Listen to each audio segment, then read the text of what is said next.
할머니, 저 어떡하죠? 새벽 2시 조용하던 집에 울음 섞인 목소리가 울려 퍼졌습니다. 지은아, 무슨 일이야? 저, 저는 이제 끝이에요. 다 끝났어요. 그날 밤 나는 몰랐습니다. 35년 동안 묻어두었던 내 안에 누군가가 깨어나게 될 줄은. 저는 박순자, 올해 68입니다. 아파트 13층, 32평 우리 집의 하루는 언제나 똑같았죠. 아침 6시에 일어나 남편 영수 씨 아침을 차리고, 낮엔 동네 노인정에서 친구들과 화투를 치고, 저녁엔 손주들 올까봐 냉장고를 채워놓고, 68년을 살았지만 특별할 것 하나 없는 그저 평범한 할머니였습니다. 그날도 그랬습니다. 저녁 7시 거실 소파에 앉아 드라마를 보고 있었죠. 영수 씨는 옆방에서 코를 골며 주무시고 있었고요. 텔레비전에서는 젊은 검사가 범인을 추궁하는 장면이 나오고 있었습니다. 저렇게 당당하게 말하는 여자 검사도 있구나. 문득 그런 생각이 들었습니다. 그저 그뿐이었죠. 더는 아무 감정도 잃지 않았습니다. 35년이란 시간은 모든 것을 무디게 만들어버렸으니까요. 휴대전화가 울렸습니다. 손녀 지은이었죠. 할머니, 지금 할머니 집 가도 돼요? 그럼 언제든지 오렴. 할머니가 호떡 부쳐줄게. 아니에요. 그냥 할머니 보고 싶어서요. 목소리가 이상했습니다. 평소 밝던 지은이의 목소리가 아니었죠. 떨리고 무언가를 억누르는 듯한 음성이었습니다. 무슨 일 있나? 하지만 저는 그게 얼마나 큰일인지 몰랐습니다. 밤 10시 초인종이 울렸습니다. 문을 열자마자 지은이가 제 품에 안겼습니다. 아니, 쓰러졌다는 표현이 맞겠네요. 온몸이 와들와들 떨리고 있었죠. 지은아, 무슨 일이야? 어디 아파? 대답이 없었습니다. 지은이는 그저 제 품에서 울기만 했죠. 한참을 그렇게 있다가 지은이가 떨리는 목소리로 말했습니다.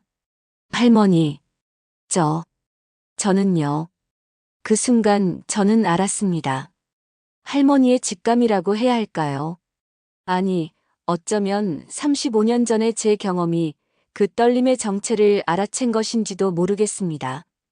천천히 말해봐. 할머니가 다 들어줄게. 거실로 데리고 가 소파에 앉혔습니다. 따뜻한 차를 건네주고 지은이 옆에 앉아 손을 잡아줬죠. 한참을 기다렸습니다. 지은이는 고개를 들지 못한 채 말했습니다. 학교 선배가, 민준 오빠가, 일주일 전에. 더 이상 말을 잇지 못했습니다. 하지만 저는 알았죠. 다 알았습니다. 이런. 가슴이 무너져 내렸습니다. 35년 전 제가 검사 시절 만났던 수많은 피해자들의 얼굴이 눈앞에 스쳐 지나갔습니다. 그 떨리는 목소리, 고개를 들지 못하는 모습, 자책하는 눈빛, 모두 똑같았죠. 그리고 그중 한 명이 제 손녀가 되어버린 겁니다. 지은아, 할머니한테 다 말해봐. 경찰엔 신고했니? 못했어요. 무서워서. 그리고 민준 오빠가 그랬어요. 신고해봤자 소용없다고. 자기 아버지가 유명한 변호사라서 다 해결할 수 있다고. 분노가 치밀어 올랐습니다. 감히. 하지만 표정 관리를 해야 했습니다. 지금 중요한 건 제 감정이 아니라 지은이의 마음이었으니까요. 괜찮아, 지은아. 할머니가 있잖아. 우리 같이 해결하자. 할머니, 제 잘못인 것 같아요. 제가 조심하지 않아서. 아니야. 절대 내 잘못이 아니야. 지은이를 끌어안았습니다. 작고 여린 손녀의 몸이 너무나 가벼웠습니다. 이 아이를 어떻게 지켜줘야 할까? 무엇을 해줄 수 있을까? 그때 문득 오래전 기억이 떠올랐습니다. 지은이를 재운 후 저는 안방으로 들어갔습니다. 영수 씨는 여전히 코를 골며 주무시고 있었죠. 저는 옷장 깊숙한 곳에 손을 넣었습니다. 한 번도 열어본 적 없는 낡은 상자가 있었습니다. 먼지를 털어내고 뚜껑을 열었습니다. 그 안에는 낡은 검사 배지가 들어 있었습니다. 35년 전 제가 마지막으로 만졌던 물건이었죠. 박순자 검사. 그때 저는 대한민국 최초의 여성 검사 중 한 명이었습니다. 1987년 사법시험에 합격하고 검사로 임관했을 때의 자부심이란 지금도 생생합니다. 특히 성폭력 사건을 전담했었죠. 당시엔 피해자들이 제대로 된 보호도 받지 못했습니다. 오히려 피해자가 비난받는 시대였죠.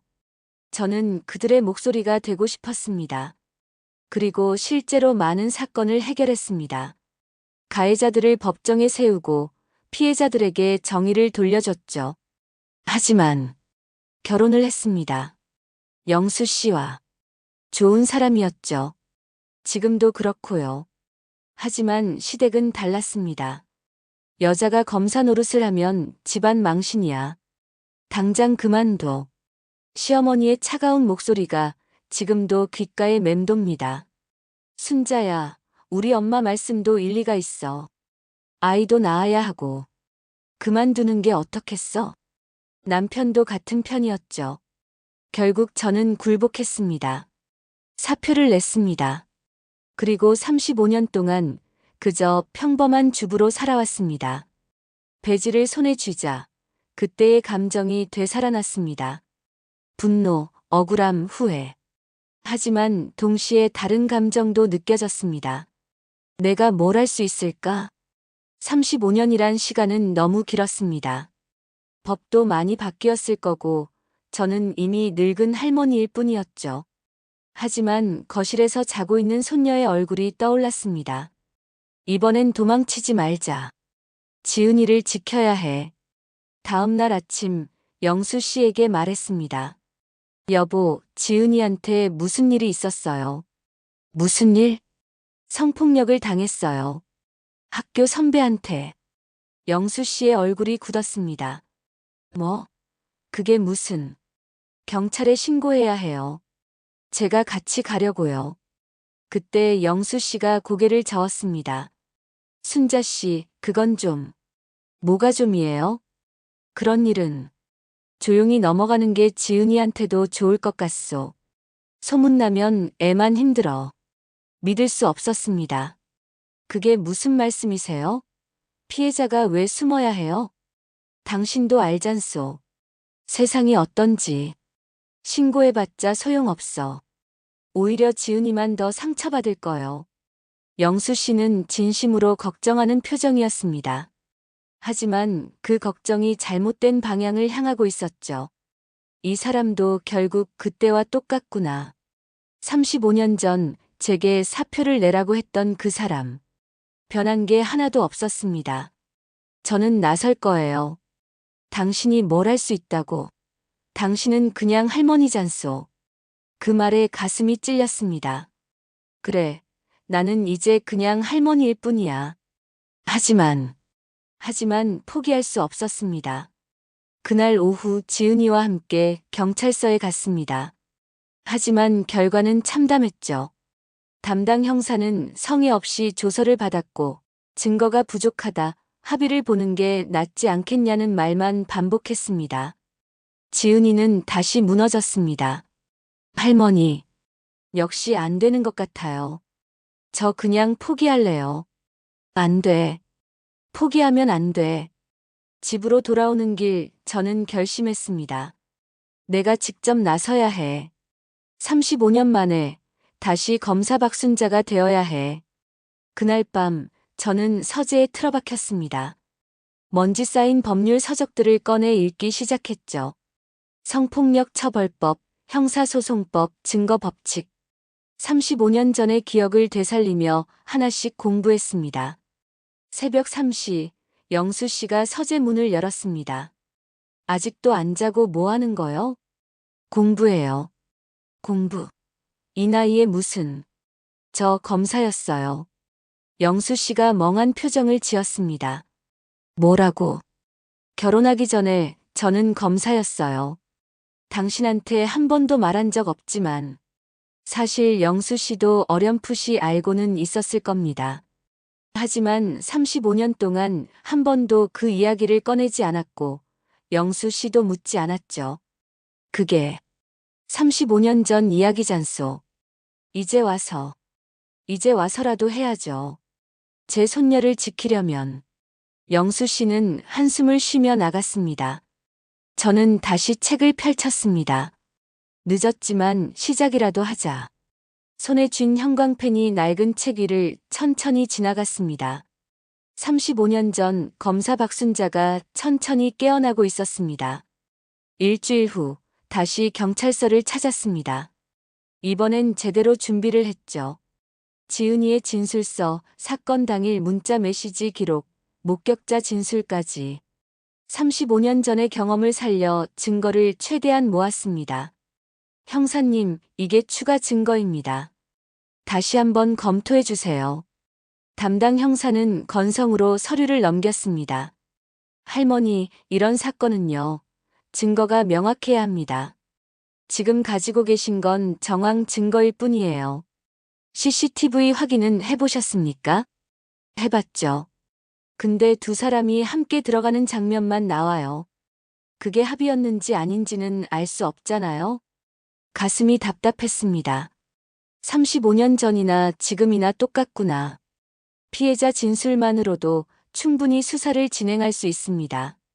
형사소송법 제308조. 할머니, 법조항은 저도 압니다. 근데 현실은 그렇지 않아요. 상대방 아버지가 누군지 아세요? 강일호 변호사. 이 바닥에서 모르는 사람 없어요. 형사의 표정에서 읽혔습니다. 두려움, 귀찮음, 그리고 체념. 그래서 수사를 안 하신다는 겁니까? 안 하는 게 아니라 신중하게 하는 거죠. 괜히 나섰다가 할머니 손녀만 더 힘들어질 수 있어요. 지은이가 제 손을 꼭 잡았습니다. 떨리는 손이었죠. 안 돼. 여기서 물러서면 안 돼. 형사님, 제가 예전에 검사였습니다. 형사가 눈을 크게 떴습니다. 네. 검사요? 35년 전이긴 하지만 이런 사건을 수없이 다뤄봤습니다. 수사가 어떻게 진행되어야 하는지 압니다. 제대로 해주세요. 형사의 표정이 미묘하게 변했습니다. 존중이라기보단 귀찮다는 표정이었죠. 알겠습니다. 최선을 다해보죠. 하지만 그 말을 믿을 수 없었습니다. 경찰서를 나오는데 고급 세단 한 대가 우리 앞을 막아섰습니다. 뒷좌석 문이 열리고 명품 정장을 입은 중년 남자가 내렸죠. 차가운 미소를 띤 얼굴. 한눈에 봐도 범상치 않은 분위기였습니다. 박순자 씨 맞으시죠? 저는 강일호 변호사입니다. 가해자의 아버지였습니다. 지은이가 제 뒤로 숨었죠. 온몸이 경직된 게 느껴졌습니다.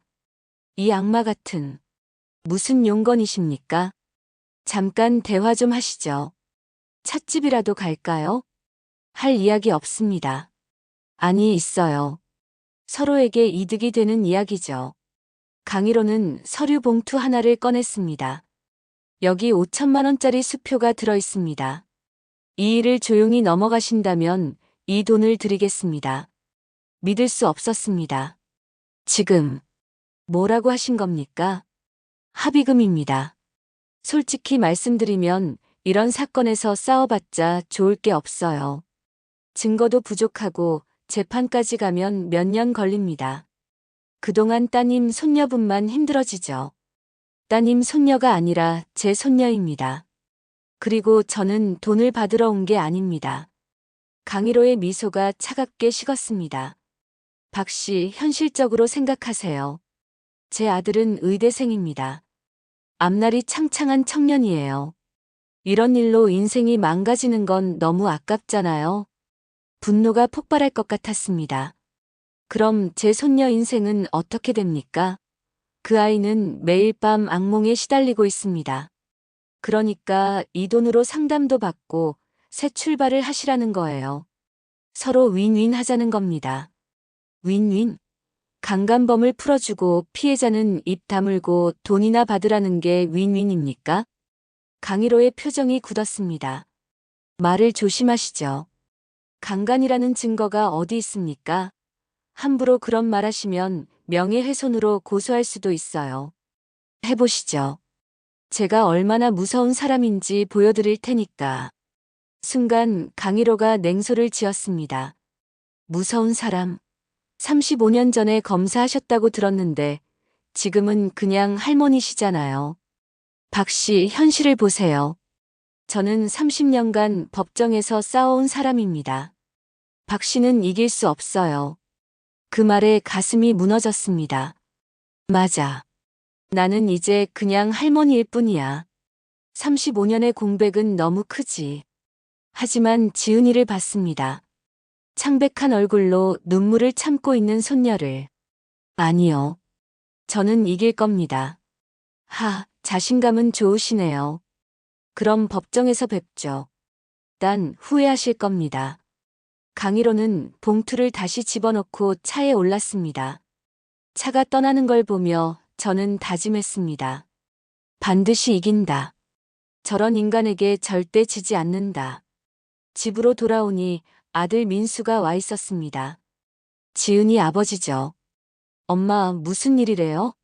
아빠한테 들었어요. 지은이가 그런 일을 당했다고. 그래. 그래서 지금 경찰 수사 중이야. 엄마, 이거 조용히 넘어가는 게 낫지 않아요? 소문나면 지은이만 힘들어요. 또 그 말이었습니다. 민수야, 너도 그런 생각이니? 엄마, 현실적으로 생각해보세요. 상대가 누군데요? 강희로 변호사 아들이에요. 우리가 이길 수 있겠어요? 안 싸워보고 어떻게 알아? 싸워봤자 지은이만 더 상처받아요. 학교에서 소문나면 어떻게 하려고요? 민수의 목소리에 진심 어린 걱정이 묻어났습니다. 하지만 그 걱정이 잘못된 방향을 향하고 있었죠. 지은이가 방에서 나왔습니다. 아빠, 저 괜찮아요. 할머니랑 끝까지 싸울 거예요. 지은아, 넌 몰라. 세상이 얼마나 무서운지. 알아요. 저도 알아요. 그래도 이대로 포기하면 제 인생이 끝나는 거예요. 지은이의 외침에 집안이 조용해졌습니다. 민수가 한숨을 쉬었죠. 엄마, 정말 하시려는 거예요? 그래. 혼자서요? 그래도 해야지. 민수는 더 말하지 않았습니다. 하지만 표정에서 알 수 있었죠. 걱정과 불안, 그리고 미묘한 실망감. 내 아들마저 나를 믿지 못하는구나. 그날 밤 지은이 휴대전화로 문자가 왔습니다. 신고 취하해. 안 그러면 내 사진 다 뿌린다. 내가 얼마나 문란한지 다들 알게 될 거야. 가해자 강민준에게서 온 메시지였습니다. 지은이는 공포에 질린 얼굴로 휴대전화를 내밀었죠. 할머니, 이거 겁먹지 마. 이건 협박이야. 오히려 증거가 되지. 하지만 정말 사진을 뿌리면 뿌릴 게 없어. 그냥 겁주는 거야. 하지만 저도 불안했습니다. 상대가 어디까지 할지 알 수 없었으니까요. 다음 날 더 큰 일이 벌어졌습니다. 지은이 학교 SNS 커뮤니티에 익명 글이 올라온 겁니다. 의대생 선배 꼬시고 관계 맺고선 돈 뜯으려는 여학생 조심. 이름은 박지은. 지은이는 완전히 무너졌습니다. 할머니, 이제 학교도 못 가요. 다들 저를 이상하게 볼 거예요. 지은아, 괜찮아. 진실은 밝혀질 거야. 언제요? 얼마나 기다려야 해요? 저는 지금 당장 죽고 싶어요. 지은이의 비명에 가슴이 찢어졌습니다. 이런 식으로 피해자를 몰아가는 거지. 35년 전에도 똑같았어. 일주일 후 강희로 변호사에게서 다시 연락이 왔습니다. 마지막으로 제안하겠습니다. 1억. 이게 마지막입니다. 금액이 문제가 아닙니다. 그럼 뭐가 문제입니까? 정해. 박 씨, 정해 같은 건 이 세상에 없어요. 있는 건 돈과 힘뿐입니다. 당신 같은 사람 때문에 세상이 썩는 겁니다. 의협심은 좋으신데 박 씨 혼자 뭘 할 수 있겠어요? 변호사도 없고 증거도 부족하고. 법정에 서면 우리가 박 씨 손녀를 철저히 공격할 겁니다. 과거 연애 경력, SNS 기록, 술자리 사진. 다 법정에 제출될 거예요. 그래도 하시겠어요? 순간 망설여졌습니다. 정말 이렇게 해도 되는 걸까? 지은이가 더 상처받는 거 아닐까? 하지만 지은이를 봤습니다. 떨리는 눈빛으로 저를 바라보는 손녀를. 네. 그래도 하겠습니다. 반드시 당신 아들을 감옥에 보낼 겁니다. 후회하실 겁니다. 제가 얼마나 무서운 사람인지 보게 될 거예요. 전화가 끊겼습니다. 저는 창밖을 바라봤습니다. 어둠이 내리고 있었죠. 혼자서는 안 되겠어. 도움이 필요해. 그때 문득 한 사람이 떠올랐습니다. 여성 인권 변호사 이수진. 신문에서 본 적이 있었죠. 성폭력 사건을 전문으로 다루는 변호사라고. 내일 그 변호사를 찾아가 보자. 마지막 희망이었습니다. 다음 날 아침 저는 지은이와 함께 이수진 변호사의 사무실을 찾았습니다. 작은 건물 3층, 희망 법률사무소라는 간판이 걸려 있었죠. 화려하지 않지만 따뜻한 느낌이 드는 곳이었습니다. 안녕하세요. 이수진 변호사님 계신가요? 접수 데스크에 앉아있던 젊은 직원이 고개를 들었습니다. 예약하셨나요? 아니요. 급한 일이라서요. 성폭력 사건 상담 받고 싶습니다. 아, 그러시면 잠시만 기다려주세요. 10분 후 사무실 안쪽에서 여성이 나왔습니다. 단발머리, 안경, 단정한 정장 차림. 30대 후반으로 보이는 강인한 인상이었죠. 하지만 눈빛만은 따뜻했습니다. 안녕하세요. 이수진 변호사입니다. 어서 오세요. 상담실로 들어가 자리에 앉았습니다. 지은이가 떨리는 목소리로 사건을 설명했죠. 수진 변호사는 한마디 한마디 놓치지 않고 메모하며 들었습니다. 많이 힘드셨겠어요. 용기 내서 오신 거 정말 대단해요. 지은이가 처음으로 편안한 표정을 지었습니다. 변호사님, 이 사건 이길 수 있을까요? 수진 변호사는 잠시 침묵했습니다. 그리고 솔직하게 말했죠. 쉽지 않을 거예요. 상대가 강희로 변호사라는 거 알고 계시죠? 네. 그 사람은 이 바닥에서 악명 높아요. 특히 성폭력 사건에서 피해자를 공격하는데 수단과 방법을 가리지 않죠. 저도 몇 번 맞붙어 봤는데 쉬운 상대가 아니에요. 가슴이 무겁게 가라앉았습니다. 그럼 안 되는 건가요? 아니요. 안 된다는 게 아니라 각오를 단단히 하셔야 한다는 거예요. 길고 힘든 싸움이 될 겁니다.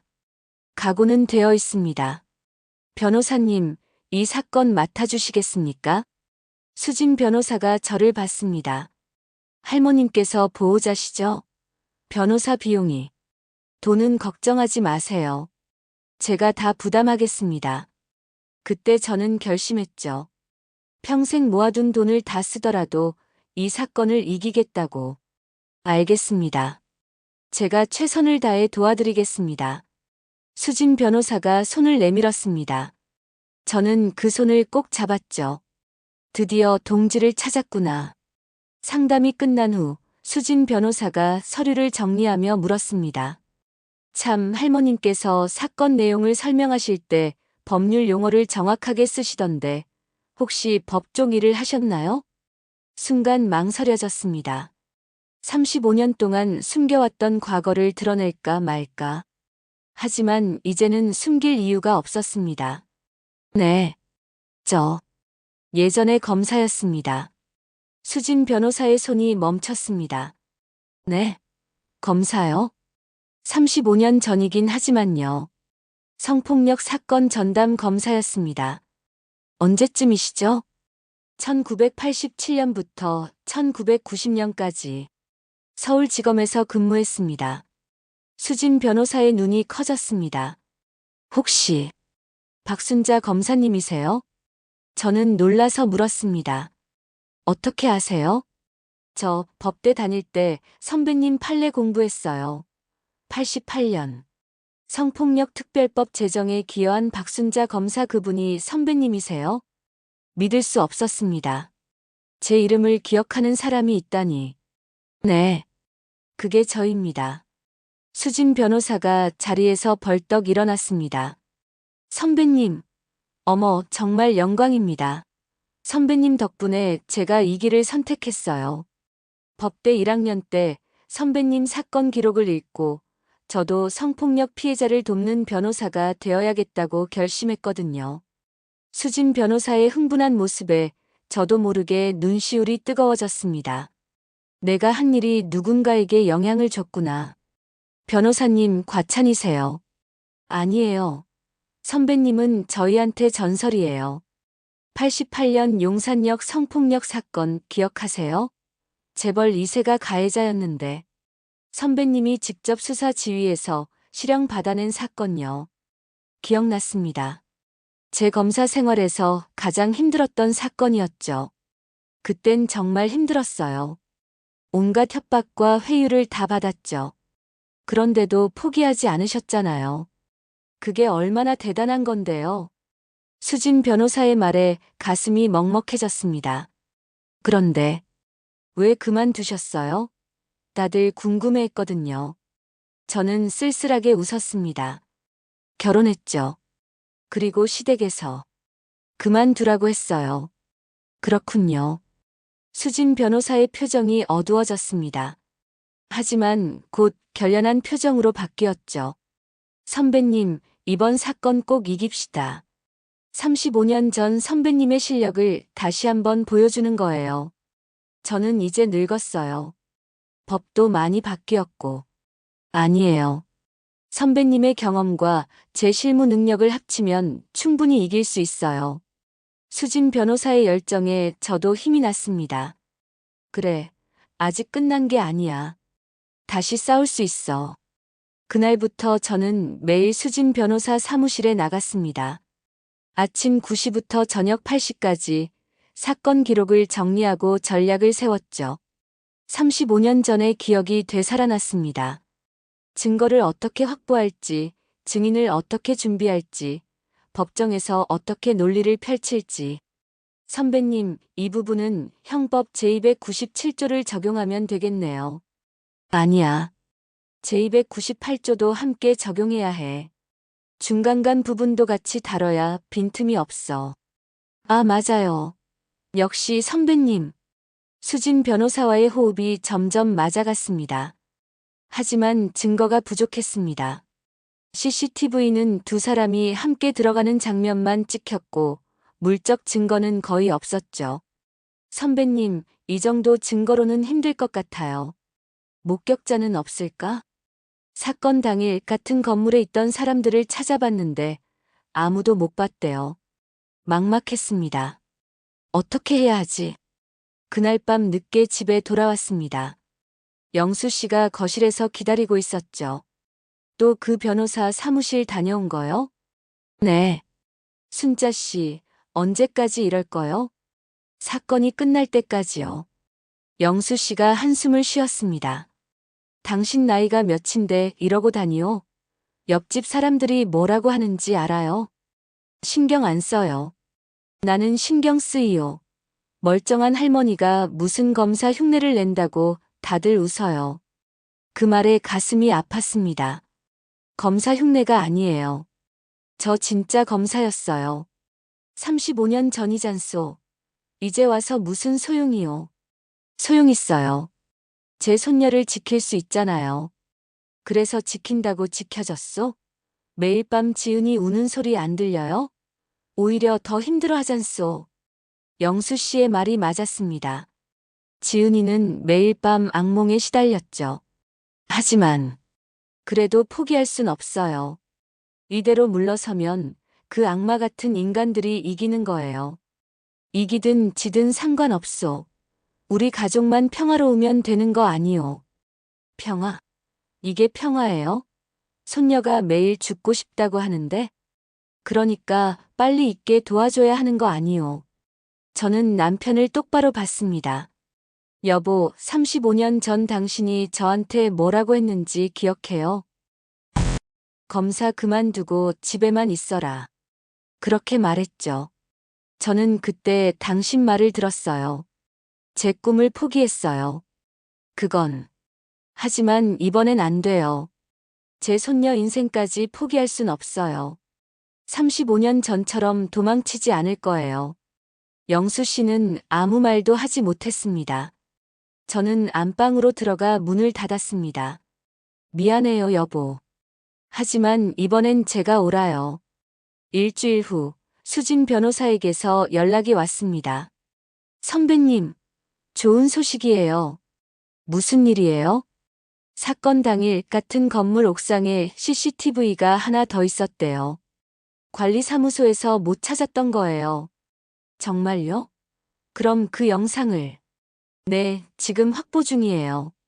내일이면 받을 수 있대요. 희망이 보였습니다.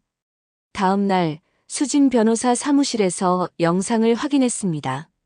화면에는 강민준이 옥상으로 올라가는 모습이 찍혀 있었죠. 그리고 30분 후 당황한 표정으로 내려오는 모습도. 이거 결정적 증거가 될 수 있어요. 어떻게요? 강민준 측에서는 합의된 관계라고 주장하잖아요. 그런데 왜 옥상으로 도망갔겠어요? 이건 명백히 범행 후 증거인멸을 시도한 거예요. 저도 고개를 끄덕였습니다. 맞아. 이걸 법정에 제출하면 판사도 의심할 수밖에 없어. 네. 드디어 반격할 기회가 왔어요. 수진 변호사와 저는 손을 맞잡았습니다. 조금씩 가능성이 보이기 시작했어. 포기하지 않길 잘했어. 그날 밤 저는 오랜만에 편안하게 잠들었습니다. 꿈속에서 35년 전의 제 모습이 보였죠. 법정에 서서 당당하게 논고하던 모습이. 그래, 나는 할 수 있어. 아직 늦지 않았어. 검사 박순자가 천천히 하지만 확실하게 깨어나고 있었습니다. 본격적인 재판 준비가 시작되었습니다. 매일 아침 7시, 저는 수진 변호사 사무실로 출근했죠. 마치 35년 전 검사 시절로 돌아간 것 같았습니다. 선배님, 오늘은 증인 신문 연습을 해봐요. 그래. 내가 증인 역할 할게. 내가 신문해봐. 수진 변호사는 열정적이었습니다. 때론 밤 11시까지 사무실에 남아 판례를 뒤지고 전략을 짰죠. 그런 모습을 보며 저도 힘을 냈습니다. 하지만 쉽지 않았습니다. 강일호 측은 이미 움직이고 있었죠.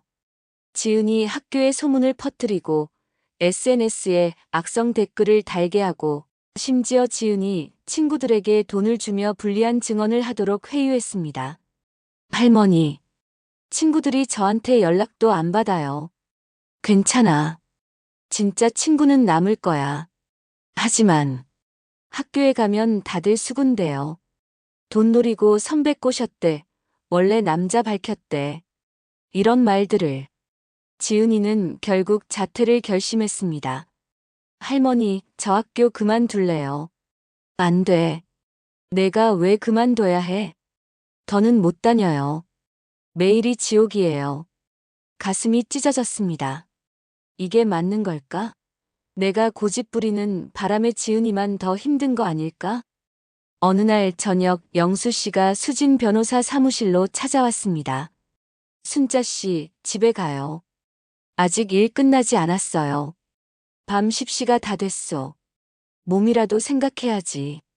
영수 씨는 제 가방을 들고 강제로 데리고 나왔습니다. 차 안에서 한동안 침묵이 흘렀죠. 순자 씨. 네. 내가. 미안하오.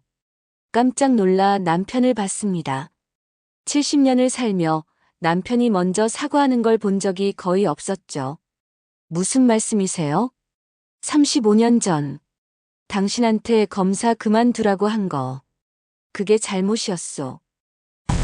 당신이 얼마나 그 일을 사랑했는지, 얼마나 잘했는지. 나도 알았소. 그런데 시댁 눈치 보느라 내 체면 때문에 당신 꿈을 빼앗았소. 영수 씨의 목소리가 떨렸습니다. 이번에 당신이 변호사랑 일하는 거 보면서 알았소. 당신은 그냥 할머니가 아니더구만. 여전히 날카롭고 똑똑하고 용감한 검사더구만. 눈물이 났습니다. 여보, 내가 당신을 35년 동안 몰라봤소. 미안하오. 영수 씨가 제 손을 잡았습니다. 결혼 35년 만에 처음으로 느껴보는 진심이었죠.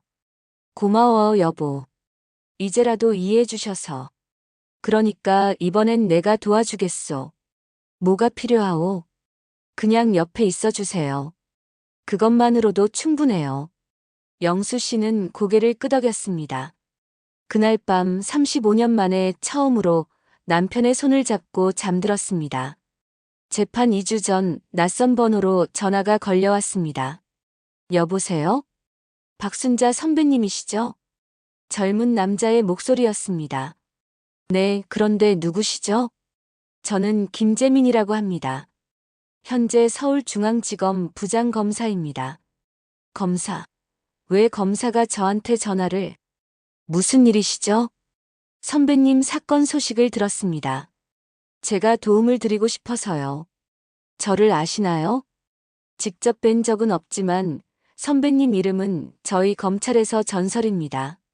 88년 성폭력 특별법 제정에 기여하신 분이시잖아요. 또 한 명, 제 이름을 기억하는 사람이었습니다. 그게 벌써 35년 전 일인데요. 그래도 선배님이 하신 일은 지금도 영향을 미치고 있습니다. 저도 성폭력 사건 전담부서에 있는데 선배님 판례를 자주 참고합니다. 가슴이 뭉클했습니다. 고맙습니다. 그런데 어떻게 도와주시겠다는 거죠? 강일호 변호사, 그 사람 저희가 마크하고 있습니다. 네. 그 사람이 다룬 사건들 중에 의심스러운 게 여러 건 있어요. 증거인멸, 증인 매수, 위증교사. 근데 증거를 못 잡았죠. 이번 선배님 사건이 기회가 될 수 있습니다. 그러니까 검찰에서 강일호를 조사하고 있다는 말씀이신가요? 네. 비공식적으로요. 선배님 사건에서 그가 또 불법을 저지르면 우리가 개입할 수 있습니다. 희망이 보였습니다. 정말 감사합니다. 아닙니다. 선배님께 빚진 게 많습니다. 선배님이 만들어 놓으신 길을 저희가 걷고 있으니까요. 전화를 끊고 저는 한참을 멍하니 앉아 있었습니다. 내가 한 일이 이렇게 많은 사람들에게 영향을 줬구나. 그날 저녁 깜짝 파티가 열렸습니다. 집에 돌아오니 아들 민수 가족, 수진 변호사, 심지어 영수 씨까지 모여 있었죠. 엄마, 고생 많으셨어요. 이게 무슨... 거실 테이블 위에는 떡과 과일이 가득했습니다. 민수가 말했습니다. 엄마, 제가 잘못 생각했어요. 처음엔 엄마가 무리하신다고 생각했는데 엄마가 옳았어요. 민수야. 엄마 덕분에 지은이가 다시 웃기 시작했어요.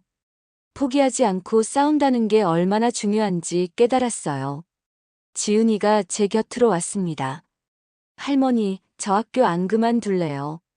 끝까지 다닐 거예요. 할머니가 싸우는데 제가 도망가면 안 되잖아요. 눈물이 쏟아졌습니다. 지은아. 할머니, 제가 강해질게요. 할머니처럼. 모두가 박수를 쳤습니다. 수진 변호사가 와인 잔을 들었습니다. 선배님, 2주 후면 재판이에요. 우리 반드시 이깁시다. 그래, 이기자. 영수 씨가 제 손을 잡았습니다. 순자 씨, 내가 당신을 자랑스럽게 생각하오.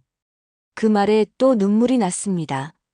이렇게 많은 사람이 나를 응원하는구나. 나는 혼자가 아니야. 하지만 행복도 잠시, 다음 날 강일호에게서 또 연락이 왔습니다. 박 씨, 마지막으로 경고합니다. 재판 취하하세요. 싫습니다. 후회하실 겁니다. 법정에서 제가 뭘 할 수 있는지 보게 될 거예요. 손녀분의 과거를 낱낱이 파헤칠 겁니다. SNS, 연애 기록, 술자리 사진. 해보세요. 저도 준비됐습니다. 준비. 35년 전 할머니가 뭘 준비했겠어요? 강 변호사님, 한 가지 알려드리죠. 뭔데요? 검찰에서 당신을 주목하고 있답니다. 이번 재판에서 또 불법을 저지르면 당신도 끝입니다. 순간 전화기 너머로 침묵이 흘렀습니다. 누가 그런 헛소리를. 헛소리가 아닙니다. 조심하세요. 전화를 끊었습니다. 흔들리지 마. 이제 시작이야. 하지만 가슴은 두근거렸습니다. 정말 이길 수 있을까? 35년의 공백을 이겨낼 수 있을까? 창밖을 바라봤습니다. 해가 지고 있었죠. 내일이면 재판이다. 35년 만에 다시 법정에 서는 거야. 손이 떨렸습니다. 하지만 동시에 설렘도 느껴졌습니다. 검사 박순자, 다시 한번 해보자. 재판 3일 전 수진 변호사에게서 긴급 연락이 왔습니다. 선배님, 사무실로 바로 오세요. 급한 일이 생겼어요. 뭔가 심상치 않은 목소리였습니다. 사무실에 도착하니 수진 변호사가 노트북 앞에 앉아 있었죠. 무슨 일이에요? 이거 보세요. 화면에는 익명으로 온 이메일이 떠 있었습니다. 저는 2년 전 강민준에게 같은 피해를 당한 사람입니다. 당시 합의금을 받고 입을 다물었지만 양심의 가책을 느낍니다. 증언하고 싶습니다. 가슴이 뛰었습니다. 이게 진짜일까요? 확인해 봐야죠. 답장 보냈어요. 만나자고. 상대방이 응했어요? 네. 내일 만나기로 했어요. 드디어 결정적 증거를 잡을 기회였습니다. 다음 날 한적한 카페에서 만났습니다. 20대 중반으로 보이는 여성이 모자를 눌러쓰고 들어왔죠. 눈가에는 어두운 그림자가 드리워져 있었습니다. 안녕하세요. 이메일 보내주신 분이시죠? 여성은 고개를 끄덕였습니다. 저는 이지혜라고 합니다. 용기 내서 연락 주셔서 감사합니다. 지혜 씨는 한참을 침묵하다가 입을 열었습니다. 2년 전, 저도 강민준한테 당했어요. 어떻게 된 일인지 말씀해 주시겠어요? 지혜 씨가 떨리는 목소리로 말하기 시작했습니다. 당시 그녀는 의대 선배였던 강민준과 스터디 그룹에 함께 있었다고 합니다. 어느 날 강민준이 시험 준비를 도와주겠다며 자신의 자취방으로 불렀고 그곳에서 술을 탄 음료를 마신 후 정신을 잃었죠. 깨어났을 때는 모든 게 끝난 후였습니다. 경찰에 신고하려고 했어요. 근데 강희로 변호사가 나타났죠? 지혜 씨가 놀란 표정으로 고개를 끄덕였습니다. 어떻게 아세요? 그 사람 수법이 똑같거든요. 지혜 씨는 당시 합의금 5천만 원을 받고 입을 다물었다고 했습니다. 돈을 받은 게 제 인생 최대 후회예요. 그 돈 때문에 양심이 죽었어요. 그래서 이제라도 진실을 말하려는 거죠? 네. 뉴스에서 또 다른 피해자가 나왔다는 걸 보고 더는 가만히 있을 수 없었어요. 저는 지혜 씨의 손을 잡았습니다. 고맙습니다. 당신의 용기가 제 손녀를 구할 거예요. 하지만 문제가 있었습니다. 지혜 씨는 증언하고 싶어 했지만 두려움도 컸죠. 제가 법정에 서면 다시 조사받아야 하는 거죠? 네. 피해 사실을 진술해야 합니다. 그럼 제 과거가 다 드러나는 거잖아요. 제 직장 사람들도 알게 되고. 지혜 씨는 현재 대기업에 다니고 있었습니다. 이 사실이 알려지면 직장 생활이 힘들어질 게 뻔했죠.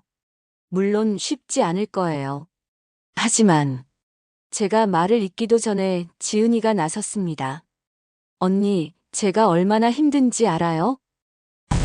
저는 매일 밤 악몽을 꿔요. 학교에서는 소문 때문에 친구들이 다 떠났고요. SNS에는 악플이 수백 개씩 달려요. 돈 노리고 꼬셨다. 원래 남자 밝았다. 이런 말들요. 지은이의 눈에서 눈물이 흘렀습니다. 그래도 저는 포기하지 않기로 했어요. 할머니가 옆에 있으니까. 그리고 언니 같은 분들이 도와주실 거라고 믿으니까. 지혜 씨도 눈물을 흘렸습니다. 미안해요. 2년 전에 제가 포기하지 않았다면 당신은 이런 일을 당하지 않았을 거예요. 아니에요. 언니 잘못이 아니에요. 두 사람이 껴안고 울었습니다. 저는 그 모습을 보며 가슴이 먹먹해졌습니다. 이게 성폭력의 가장 큰 피해야. 피해자끼리 죄책감을 느끼게 만드는 것. 한참을 운 후 지혜 씨가 말했습니다. 알겠어요. 증언할게요. 정말요? 네. 2년 전 제가 못한 일을 이제라도 해야죠. 더 이상 피해자가 나오지 않도록. 수진 변호사가 지혜 씨의 손을 잡았습니다. 고맙습니다. 저희가 최대한 보호해 드릴게요. 괜찮아요. 각오는 했어요. 다만, 네. 제 부모님은 모르셨으면 좋겠어요. 부모님이 아시면 너무 마음 아파하실 것 같아서. 최선을 다해 보겠습니다. 지혜 씨가 가방에서 서류 봉투를 꺼냈습니다. 이거 당시 합의서 사본이에요. 그리고 강일호 변호사가 보낸 문자 메시지 기록도 있어요. 수진 변호사가 서류를 받아들며 눈이 커졌습니다. 이거 결정적 증거예요. 도움이 될까요? 도움이 되고 말고요. 이걸로 강민준이 상습범이라는 걸 입증할 수 있어요. 희망이 보였습니다. 하지만 강일호 측도 가만히 있지 않았습니다. 그날 밤 지혜 씨에게 전화가 걸려왔습니다. 지혜 씨가 떨리는 목소리로 저에게 연락했죠. 선배님, 강일호 변호사가 저한테 전화했어요. 뭐라고 하던가요? 증언하면 합의금을 토해내라고 소송을 걸겠대요. 그리고 제 직장에 소문을 퍼뜨리겠대요. 걱정하지 마세요. 그건 협박이에요.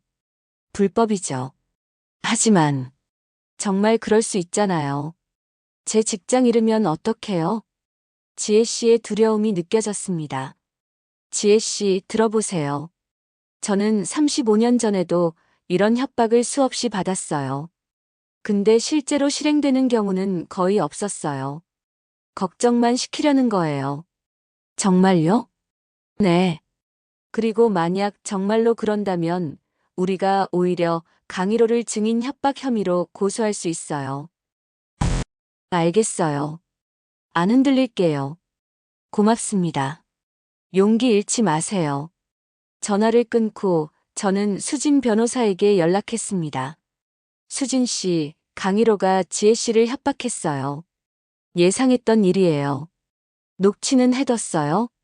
네, 지혜 씨가 통화 녹음했대요. 좋아요. 이것도 증거로 쓸 수 있어요.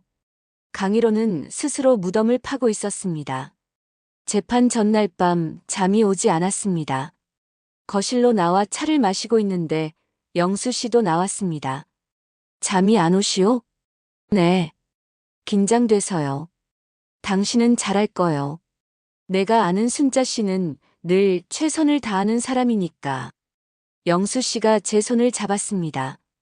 여보, 제가 이길 수 있을까요? 이긴다 진다가 중요한 게 아니요. 당신이 싸운다는 게 중요한 거요. 그것만으로도 당신은 훌륭하오.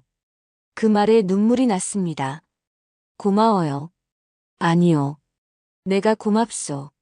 35년 전 내가 당신을 막았지만 당신은 포기하지 않았으니까. 우리는 한참을 그렇게 앉아 있었습니다. 창밖으로 달이 보였죠. 보름달이었습니다. 내일이면 모든 게 시작돼. 35년 만에 다시 법정에 서는 거야. 검사 박순자로. 손이 떨렸습니다. 하지만 이번엔 두려움이 아니었습니다. 설렘이었습니다. 준비는 끝났어. 이제 보여줄 차례야. 드디어 재판날이 왔습니다. 서울중앙지방법원 3층 형사합의부. 35년 만에 다시 서는 법정이었습니다. 방청석에는 영수 씨, 민수 그리고 지혜 씨가 앉아 있었죠. 수진 변호사는 제 옆에 앉았습니다. 선배님, 긴장되세요? 조금. 아니, 많이. 괜찮아요. 저희가 준비한 거 다 보여주면 돼요. 반대편 변호인석에는 강일호가 앉아 있었습니다. 여전히 냉소적인 미소를 띠고 있었죠. 피고인석에는 강민준. 멀쩡한 정장 차림에 공손한 표정이었습니다. 저렇게 멀쩡해 보이는 얼굴 뒤에 악마가 숨어 있다니. 판사가 입장했습니다. 개정합니다. 피고인 강민준에 대한 성폭력 범죄의 처벌 등에 관한 특례법 위반 중 강간 사건입니다. 재판이 시작되었습니다. 먼저 검사가 입장을 밝혔습니다. 피고인 강민준은 2023년 10월 15일 피해자 박지은을 자신의 자취방으로 유인하여 중강간 행위를 저질렀습니다. 명백한 범죄 행위입니다. 강의로가 일어났습니다. 재판장님, 검사의 주장은 일방적입니다. 피고인과 피해자는 당시 연인 관계에 준하는 친밀한 사이였고 합의된 관계였습니다. 증거가 있습니까? 물론입니다. 피해자의 SNS 기록, 문자 메시지, 그리고 목격자 진술을 제출하겠습니다. 강의로는 두툼한 서류 뭉치를 제출했습니다. 저는 그 서류들을 보며 가슴이 철렁했습니다. 준비가 철저했죠. 증인 신문이 시작되었습니다. 지은이가 증인석에 섰습니다. 떨리는 모습이 역력했죠. 검사의 신문은 무난하게 끝났습니다. 하지만 강희로의 반대 신문이 문제였습니다. 증인, 당신은 피고인과 몇 번이나 단둘이 만났습니까? 5번 정도요. 5번. 그럼 피고인과 친밀한 사이였다는 거 아닙니까? 아니요, 그냥 선배로서. 그냥 선배. 하지만 당신은 피고인에게 이런 문자를 보냈죠. 오빠, 오늘 정말 재밌었어요. 다음에 또 만나요. 이게 그냥 선후배 사이의 문자입니까? 지은이가 당황했습니다. 그건 그냥 예의상. 예의상? 증인, 당신은 피고인을 좋아했던 거 아닙니까? 아니에요. 그렇다면 왜 사건 당일 혼자 피고인의 방에 갔습니까? 거기서 무슨 일이 일어날지 모르고 간 겁니까? 저는 참을 수 없어서 일어났습니다. 이해 있습니다. 변호인은 피해자를 유도 신문하고 있습니다. 판사가 고개를 끄덕였습니다. 인정합니다. 변호인, 신문 방식을 바꾸십시오. 하지만 강희로는 이미 목적을 달성했습니다. 지은이를 흔들어 놓은 거죠. 지은이는 눈물을 흘리며 증인석을 내려왔습니다. 다음 증인은 사건 당일 같은 건물에 있었던 학생이었습니다. 우리는 이 학생이 유리한 증언을 해줄 거라 기대했죠. 하지만 증인, 사건 당일 피해자의 상태가 어땠습니까? 멀쩡해 보였어요. 멀쩡했다고요? 네. 웃으면서 강민준 선배랑 들어가더라고요. 이게 무슨 소리입니까? 수진 변호사가 급히 메모를 넘겼습니다. 사전 조사 때는 다르게 말했는데? 저도 놀랐습니다. 분명 이 학생은 사전 조사 때 지은이가 불안해 보였다고 말했었죠. 강희로가 돈을 준 게 분명했습니다. 저는 반대 신문을 요청했습니다. 증인, 당신은 사전 조사 때 다르게 진술했죠? 아, 그때는 기억이 잘 안 나서. 지금은 기억이 나나요? 네. 혹시 누군가에게 돈을 받은 건 아닙니까? 아니요. 하지만 증인의 눈빛이 흔들렸습니다. 판사가 끼어들었습니다. 변호인, 증거 없는 추궁은 삼가십시오. 저는 할 말을 잃었습니다. 하지만 우리에게도 카드가 있었습니다. 수진 변호사가 옥상 CCTV 영상을 제출했죠. 재판장님, 이것은 사건 당일 옥상 CCTV 영상입니다. 피고인이 사건 후 황급히 옥상으로 도망가는 모습이 담겨 있습니다. 화면에 영상이 재생되었습니다.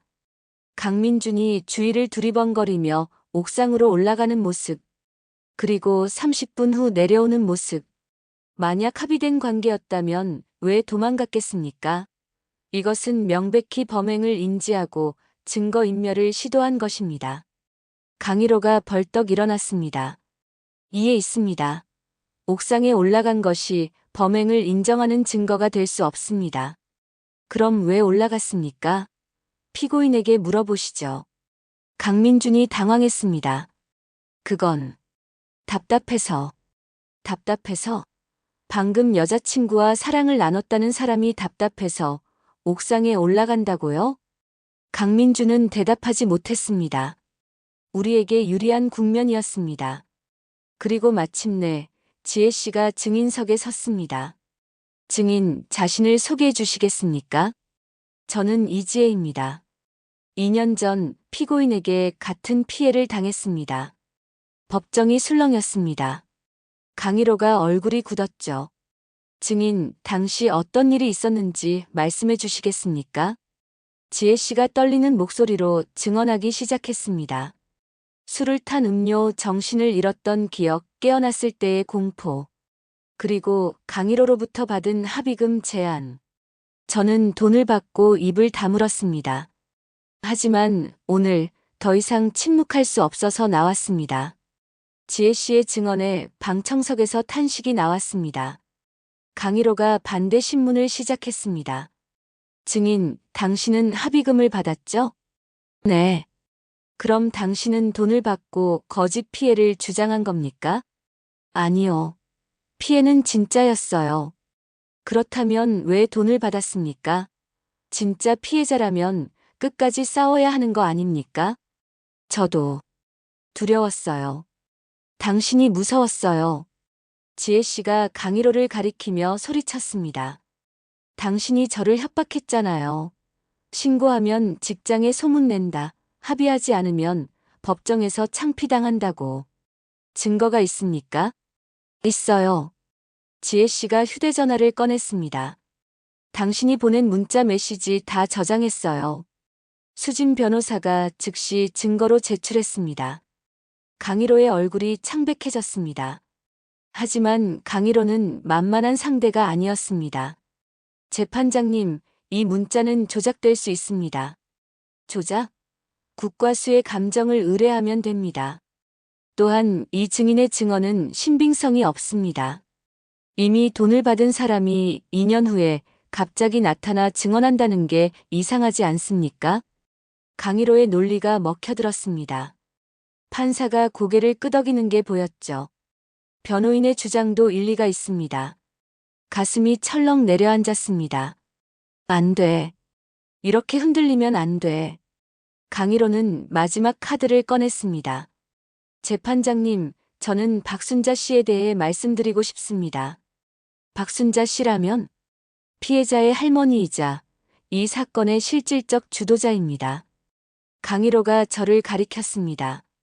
박순자 씨는 35년 전 검사였다고 주장합니다. 하지만 35년의 공백은 너무 큽니다.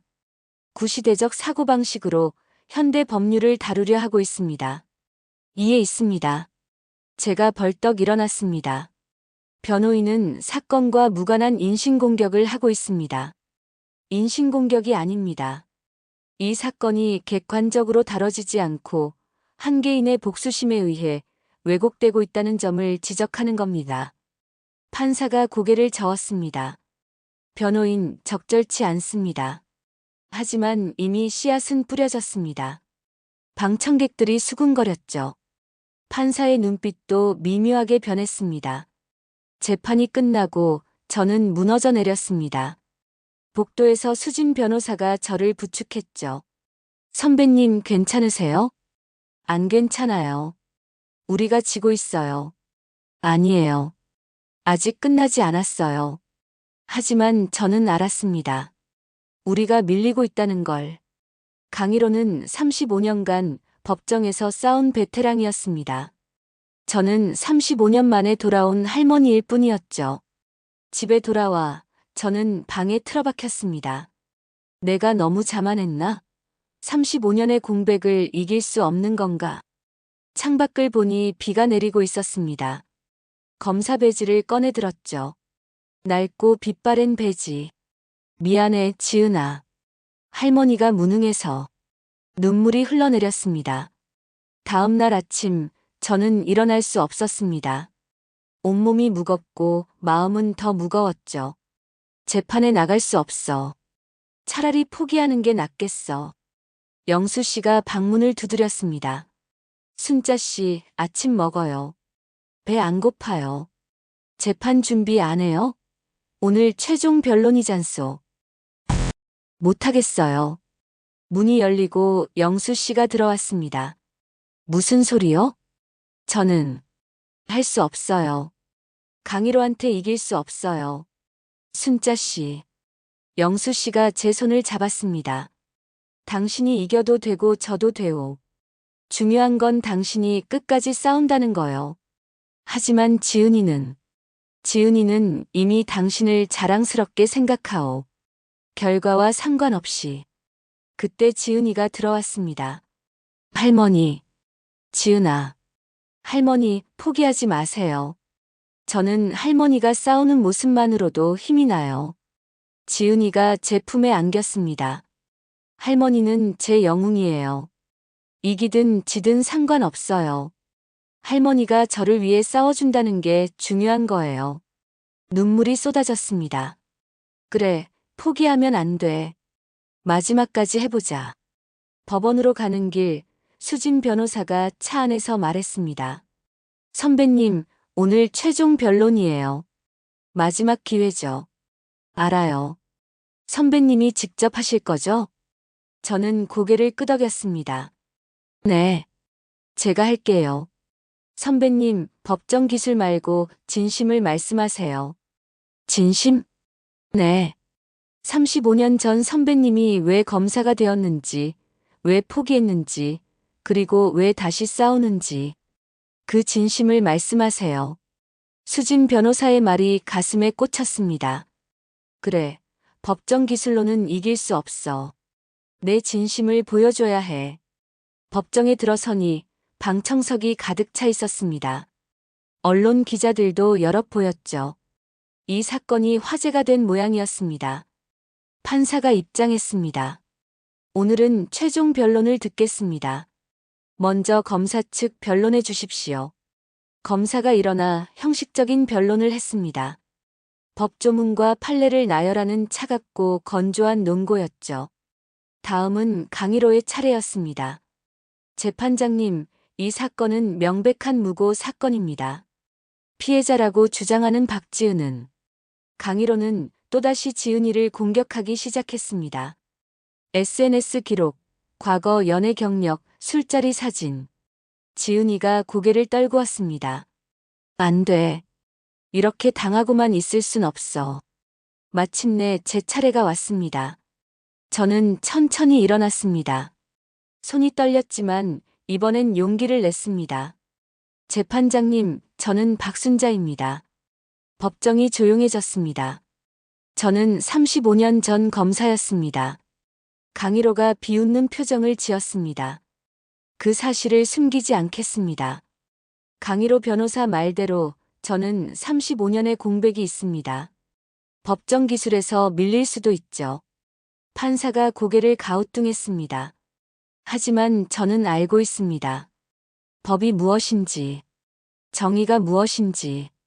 제 목소리가 점점 커졌습니다. 35년 전 저는 성폭력 피해자들을 만났습니다. 수십 명, 아니 수백 명을요. 그들은 모두 제 손녀와 같은 눈물을 흘렸습니다. 방청석이 숙연해졌습니다. 그들은 말했습니다. 제 잘못인 것 같아요. 제가 조심하지 않아서 차라리 죽고 싶어요. 지은이를 봤습니다. 제 손녀도 똑같은 말을 했습니다. 35년이 지났는데 아무것도 변하지 않았더군요. 강희로가 일어나려 했지만 판사가 손을 들어 제지했습니다. 저는 35년 전 검사를 그만뒀습니다. 결혼했고 시댁에서 그만두라고 했죠. 저는 순종했습니다. 여자는 집에 있어야 한다. 그 말에 굴복했습니다. 목이 메었습니다. 그리고 35년 동안 후회했습니다. 왜 그때 포기했을까? 왜 더 싸우지 않았을까? 눈물이 흘러내렸습니다. 재판장님, 저는 이번에는 포기하지 않겠습니다. 제 손녀를 위해서가 아닙니다. 판사를 똑바로 봤습니다. 35년 전 제가 지키지 못한 그 수백 명의 피해자를 위해서입니다. 이번에는 절대 물러서지 않겠습니다. 법정이 숙연해졌습니다. 저는 계속 말했습니다. 강희로 변호사는 제 손녀를 공격했습니다. SNS를 뒤지고 과거를 들추고 내가 조심하지 않았다고 말했죠.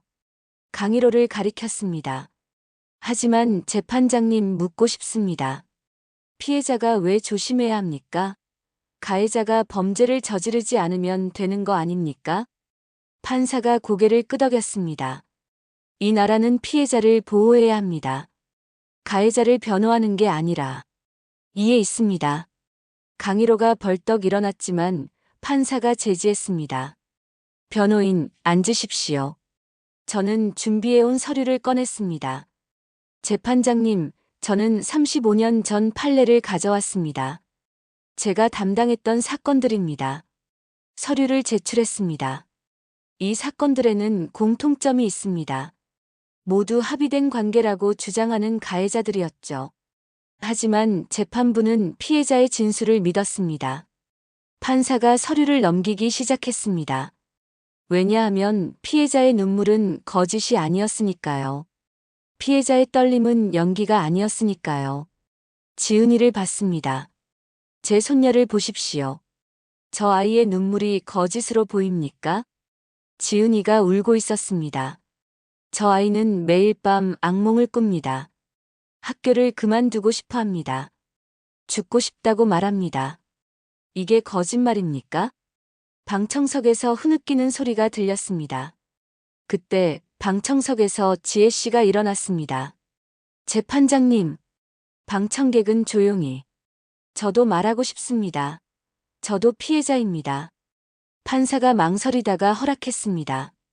짧게 말씀하십시오. 지혜 씨가 앞으로 나왔습니다. 저는 2년 전 강민준에게 당했습니다. 그리고 합의금을 받고 입을 다물었습니다. 눈물을 흘리며 말했습니다. 하지만 그 2년 동안 저는 죽은 것처럼 살았습니다. 매일 자책하고 매일 악몽을 꾸고 매일 제 자신이 더러워 보였습니다. 강민준을 가리켰습니다. 저 사람은 괴물입니다. 사람을 망가뜨리는 괴물이에요. 제발 막아주세요. 방청석에서 박수가 터져 나왔습니다. 판사가 망치를 두드렸지만 박수는 멈추지 않았습니다. 그때 법정 문이 열렸습니다. 한 남자가 들어왔습니다. 정장 차림의 40대 남자였죠. 재판장님, 저는 김재민 서울중앙지검 부장검사입니다. 검사가 법정에 증언하고 싶은 것이 있습니다. 판사가 놀란 표정으로 허락했습니다. 김재민 검사는 증인석에 섰습니다. 저는 박순자 선배님의 후배입니다. 직접 뵌 적은 없지만 선배님 판례로 공부했습니다. 강일호의 얼굴이 굳었습니다. 그리고 강일호 변호사를 조사하고 있습니다. 뭐라고요? 강일호가 벌떡 일어났습니다. 강일호 변호사는 지난 10년간 성폭력 사건에서 증거인멸, 증인 매수, 위증 교사를 수차례 저질렀습니다. 저희가 확보한 증거가 있습니다. 서류를 제출했습니다. 특히 이번 사건에서도 목격자에게 돈을 주고 거짓 증언을 하도록 회유했습니다. 통화 녹음이 있습니다. 녹음이 재생되었습니다. 강일호의 목소리가 들렸습니다. 이번에만 도와주면 500만 원 주겠네. 박지은이 멀쩡해 보였다고만 증언해주게. 법정이 술렁거렸습니다. 강일호는 창백한 얼굴로 앉았습니다. 판사가 망치를 두드렸습니다. 잠깐 휴정하겠습니다. 30분 후 재판이 재개되었습니다. 판사의 표정이 달라져 있었습니다. 본 재판부는 심리 결과 피고인 강민준이 피해자 박지은을 중간간한 사실이 명백하다고 판단합니다. 가슴이 쿵 내려앉았습니다. 피고인에게 징역 5년을 선고합니다. 또한 피고인의 변호인 강일호에 대해서는 증인 매수 등의 혐의로 검찰에 수사를 의뢰하겠습니다. 강일호가 자리에서 무너졌습니다. 방청석에서 환호가 터져 나왔습니다. 저는 그 자리에 주저앉았습니다. 이겼다. 정말 이겼다. 법정을 나오니 수많은 사람들이 기다리고 있었습니다. 언론 기자들이 카메라를 들이댔고 지지자들이 박수를 쳤죠. 박순자 검사님, 한 말씀 부탁드립니다. 저는 마이크 앞에 섰습니다. 오늘 판결에 대해 어떻게 생각하십니까? 깊은 숨을 쉬었습니다. 정의는 늦더라도 반드시 이루어집니다. 목소리가 떨렸습니다. 35년 동안 제가 포기했던 것들, 제가 지키지 못했던 사람들, 오늘 그들을 위해 작은 빚을 갚았습니다. 지은이가 제 곁으로 와서 껴안았습니다. 할머니, 고마워요. 아니야. 할머니가 고마워. 내가 포기하지 않아줘서. 지혜 씨도 다가왔습니다. 선배님 덕분에 제가 다시 살 수 있을 것 같아요. 세 사람이 껴안고 울었습니다. 영수 씨가 다가와 제 어깨에 손을 얹었습니다. 자랑스럽소, 순자 씨. 수진 변호사가 눈물을 닦으며 말했습니다. 선배님, 우리 해냈어요. 아니야. 우리 모두가 해낸 거야. 며칠 후 강일호 변호사는 변호사 자격 정지 처분을 받았습니다. 그리고 증인 매수, 증거인멸 교사 혐의로 기소되었죠. 강민주는 항소를 포기했습니다. 더 이상 버틸 힘이 없었던 겁니다. 언론은 이 사건을 대서특필했습니다. 68세 할머니 검사, 35년 만에 법정 복귀에 손녀 구하다. 침묵했던 정혜, 35년 만에 복수. 대한민국 최초 여성 검사의 귀환. 기사를 보며 저는 씁쓸하게 웃었습니다. 복수가 아니야. 그냥 해야 할 일을 한 것뿐이야. 판결 이후 놀라운 일들이 일어났습니다. 성폭력 피해자들이 용기를 내기 시작한 겁니다. 제 사무실로 수진 변호사가 한 자리를 내줬습니다. 상담 요청이 쏟아졌죠. 할머니, 저도 도와주세요. 저도 포기하지 않고 싶어요. 할머니 보고 용기를 얻었어요. 저는 하나하나 정성껏 상담해줬습니다. 35년 전의 경험이 빛을 발했죠. 젊은 변호사들이 모르는 노하우, 피해자를 대하는 마음가짐, 법정에서의 전략. 수진 변호사가 말했습니다. 선배님, 이러시면 안 돼요. 쉬셔야죠. 괜찮아. 이게 내가 할 일이야. 그럼 우리 법률사무소에서 정식으로 일하시는 게 어때요? 내가. 네. 고문으로 모시고 싶어요. 선배님의 경험이 필요해요. 잠시 망설였습니다. 68세. 다시 시작하기엔 너무 늦은 나이 아닐까? 하지만 지은이가 말했습니다. 할머니 하고 싶은 거 하세요. 나이는 숫자일 뿐이에요. 그래서 결심했습니다. 좋아. 다시 시작해보자. 판결 6개월 후. 저는 매일 아침 7시에 희망법률사무소로 출근했습니다. 명함에는 이렇게 적혀 있었죠. 고문 박순자. 전 검사. 처음엔 어색했습니다. 35년 만에 다시 법복을 입는다는 게. 하지만 곧 익숙해졌습니다. 아니, 이게 원래 제 모습이었다는 걸 깨달았죠. 사무실은 바빴습니다. 성폭력 피해자들의 상담이 끊이지 않았고 소송도 여러 건 진행 중이었습니다. 선배님, 이 사건은 어떻게 접근해야 할까요? 젊은 변호사들이 제게 조언을 구했습니다. 피해자의 마음을 먼저 들어봐. 법률보다 중요한 게 사람이야. 네, 명심하겠습니다. 보람 있었습니다. 지은이는 학교로 돌아갔습니다. 처음엔 힘들었죠. 여전히 수군거리는 사람들이 있었으니까. 하지만 지은이는 당당했습니다. 할머니, 오늘 학교에서 친구가 생겼어요. 정말? 네. 저처럼 피해를 당했던 친구예요. 우리 같이 공부하기로 했어요. 지은이는 피해자 모임을 만들었습니다. 같은 아픔을 겪은 사람들끼리 서로 위로하고 힘을 주는 모임이었죠. 할머니가 저를 구해줬으니 이제 제가 다른 사람들을 도와야죠. 그 말에 눈물이 났습니다. 내 손녀가 이렇게 강한 아이였구나. 지혜 씨는 직장을 그만뒀습니다. 하지만 후회하지 않았습니다. 선배님, 저 로스쿨에 지원하려고요. 로스쿨? 네. 저도 변호사가 되고 싶어요. 선배님처럼 피해자들을 돕는 변호사요. 힘들 텐데? 괜찮아요. 선배님이 68세에 다시 시작하셨는데 저는 겨우 27살이잖아요. 지혜 씨는 정말로 로스쿨에 합격했습니다. 선배님, 합격했어요. 축하해. 3년 후에 변호사 되면 선배님 사무실에서 일하고 싶어요. 그럼 기다리고 있을게. 어느 저녁 영수 씨가 말했습니다. 순자 씨, 나 당신한테 평생 미안했어. 갑자기 왜 그러세요?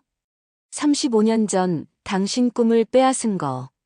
그게 내 인생 최대 후회요. 지난 일이에요. 아니요. 지난 일이 아니요. 당신은 35년을 잃었어. 영수 씨가 제 손을 잡았습니다. 하지만 이제라도 찾았으니 다행이요. 당신의 진짜 모습을. 고마워, 여보. 앞으로는 내가 당신을 응원하겠소. 뭐든 하고 싶은 거 다 하시오. 그럼 제가 80살까지 일해도 괜찮겠어요? 80살? 90살까지도 괜찮소. 우리는 함께 웃었습니다. 어느 날 강민준에게서 편지가 왔습니다. 교도소에서 보낸 편지였죠. 박순자 선배님께. 저는 지금 제 죄를 뉘우치고 있습니다. 선배님이 법정에서 하신 말씀이 계속 귓가에 맴돕니다. 피해자가 왜 조심해야 합니까? 그 질문에 저는 답할 수 없었습니다. 저는 괴물이었습니다. 사람을 사람으로 보지 않았습니다. 이제야 깨달았습니다. 제가 얼마나 큰 죄를 저질렀는지. 용서를 구하지 않겠습니다. 용서받을 자격이 없으니까요. 다만 진심으로 참여하겠습니다. 그리고 선배님께 감사드립니다. 저를 막아주셔서. 더 이상 피해자가 나오지 않게 해주셔서. 강민준. 편지를 읽고 저는 복잡한 심경이 들었습니다. 분노도 동정도 아닌 미묘한 감정이었죠. 변화는 가능할까? 사람은 진짜로 뉘우칠 수 있을까? 하지만 답을 내릴 필요는 없었습니다. 중요한 건 그가 더 이상 누군가를 해치지 못한다는 것. 그것만으로 충분했습니다. 제 사건 이후 대한민국의 변화가 일기 시작했습니다. 국회에서 성폭력 처벌법이 개정되었습니다. 피해자 보호 조항이 대폭 강화되었죠. 박순자 검사의 용기가 법을 바꿨습니다. 뉴스에서 그렇게 보도했습니다. 하지만 저는 알고 있었습니다. 법만 바뀐다고 세상이 바뀌는 게 아니라는 걸. 사람들의 인식이 바뀌어야 한다는 걸. 그래서 저는 강연을 다니기 시작했습니다. 대학교, 기업, 심지어 초등학교까지. 여러분, 피해자를 의심하지 마세요. 피해자를 비난하지 마세요. 피해자를 보호해주세요. 그게 우리가 할 일입니다. 사람들은 박수를 쳤습니다. 변화는 천천히 하지만 확실히 일어나고 있었습니다. 1년 후 특별한 행사가 있었습니다. 법무부에서 주최하는 정의의 날 기념식이었죠. 저는 초청을 받았습니다. 행사장에 도착하니 법무부 장관이 저를 맞이했습니다. 박순자 선배님 오셨군요. 초청해 주셔서 감사합니다. 아니요. 저희가 감사드려야죠. 선배님이 대한민국 법조계에 새로운 희망을 주셨습니다. 무대에 올라가라고 했습니다. 무슨 일인가 싶었죠.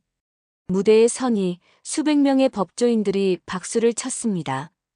법무부 장관이 마이크를 잡았습니다. 오늘 우리는 특별한 시상을 하려고 합니다. 박순자 전 검사님께 정의의 수호자상을 드리고자 합니다. 깜짝 놀랐습니다. 35년 전 선배님은 대한민국 최초의 여성 검사로서 성폭력 피해자들을 위해 싸우셨습니다. 그리고 35년 후 다시 법정에 서서 정의를 실현하셨습니다. 트로피를 건네받았습니다. 하지만 장관은 거기서 끝나지 않았습니다. 그리고 하나 더 드릴 게 있습니다. 작은 상자를 꺼냈습니다. 상자를 열자 그 안에는 새 검사 배지가 들어 있었습니다. 비록 명예직이지만 선배님을 다시 검사로 임명하고자 합니다. 명예 검사 박순자. 눈물이 쏟아졌습니다. 감사합니다. 정말 감사합니다. 더 이상 말을 잇지 못했습니다. 35년 만에 제 정체성을 되찾은 순간이었습니다. 그날 저녁 저는 연단에 섰습니다. 수백 명의 법조인들 앞에서 강연을 하는 자리였죠. 여러분, 저는 35년을 잃었습니다. 조용히 말문을 열었습니다. 결혼하고 시댁의 압박에 굴복하고 제 꿈을 포기했습니다. 사람들이 숨죽이며 들었습니다. 하지만 35년 후 저는 깨달았습니다. 늦었다고 생각할 때가 가장 빠른 때라는 것을. 지은이와 지혜 씨를 봤습니다. 앞줄에 앉아 있었죠. 제 손녀와 후배가 저에게 용기를 줬습니다. 다시 일어설 수 있다고, 다시 싸울 수 있다고. 목소리에 힘을 실었습니다. 여러분, 정의는 포기하지 않는 자의 것입니다. 정의는 나이가 없습니다. 정의는 늦더라도 반드시 이루어집니다. 박수가 터져 나왔습니다. 저는 68세에 다시 시작했습니다. 여러분은 몇 살이든 시작할 수 있습니다. 포기하지 마세요. 침묵하지 마세요. 여러분의 목소리가 세상을 바꿉니다. 기립박수가 이어졌습니다. 저는 그 순간 깨달았습니다. 이게 내가 평생 하고 싶었던 일이구나. 다음 날 아침, 저는 평소처럼 7시에 일어났습니다. 거울을 보니 68세 할머니의 얼굴이 보였죠. 하지만 그 눈빛만은 35년 전 그때와 같았습니다.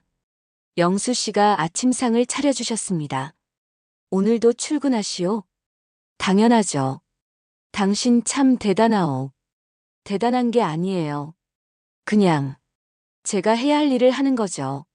식사를 마치고 사무실로 향했습니다. 거리에는 봄바람이 불고 있었죠. 벚꽃 향기가 코끝을 스쳤습니다. 새로운 시작이야. 68세의 새로운 시작. 사무실에 도착하니 수진 변호사가 반겼습니다. 선배님, 오늘 새로운 상담 의뢰가 3건 들어왔어요. 그래. 어떤 사건들이지? 모두 성폭력 사건이에요. 선배님을 보고 용기를 냈다고 하더라고요. 가슴이 뿌듯했습니다. 좋아. 오늘 오후에 다 만나보자. 책상에 앉았습니다. 책상 위에는 2개의 검사 배지가 놓여 있었습니다. 35년 된 낡은 배지와 어제 받은 새 배지. 2배지를 나란히 놓고 바라봤습니다. 긴 여정이었어. 하지만 끝이 아니야. 이제 시작이야. 저녁 무렵 지은이가 사무실로 찾아왔습니다. 할머니, 어서 와. 무슨 일이야? 할머니, 저 법대 가기로 했어요. 정말? 네. 할머니처럼 검사가 되고 싶어요. 피해자들을 돕는 검사요. 지은이를 끌어안았습니다. 잘 생각했어. 넌 훌륭한 검사가 될 거야. 할머니 덕분이에요. 할머니가 아니었으면. 아니야. 내가 강했던 거야. 포기하지 않았던 내 용기 덕분이지. 창밖을 봤습니다. 해가 지고 있었습니다. 노을이 아름다웠죠. 지은이가 물었습니다. 할머니, 후회 없으세요? 후회? 35년을 잃어버린 거요. 잠시 생각했습니다. 후회는 없어. 늦었지만 찾았으니까. 내 자신을, 내 목소리를. 할머니는 제 영웅이에요. 나는 영웅이 아니야. 그냥 해야 할 일을 한 것뿐이지. 지은이가 웃었습니다. 그게 영웅이에요, 할머니. 저도 웃었습니다. 그래, 어쩌면 그게 영웅인지도 모르지. 자신이 옳다고 믿는 일을 포기하지 않는 것. 해가 완전히 졌습니다. 하지만 어둡지 않았습니다. 사무실 불빛이 환하게 켜져 있었으니까요. 저는 내일 상담할 서류를 펼쳤습니다. 68세, 여전히 현역. 여전히 싸우고 있습니다. 왜냐하면 아직 할 일이 남아있으니까요. 그리고 침묵을 깬 이상 다시는 침묵하지 않을 거니까요.